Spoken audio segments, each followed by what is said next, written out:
જે ગુના હોય એમને આપજો, અમે કબૂલી લેવું, બાકી ખોટી કરવેગત ના કરે એવી અહીંથી આ જાહેર માધ્યમ દ્વારા પણ વિનંતી કરું છું પોલીસ.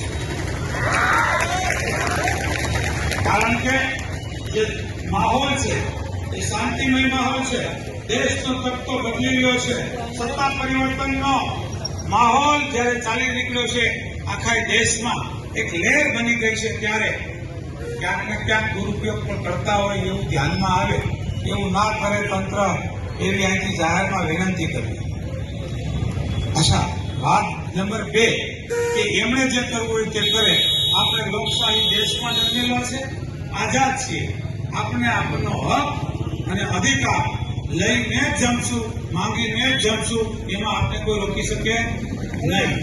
એટલે હાલ સુપાસી ગામે 22 વર્ષની ઉંમરે સરપંચ તરીકે સેવા શરૂ કરી.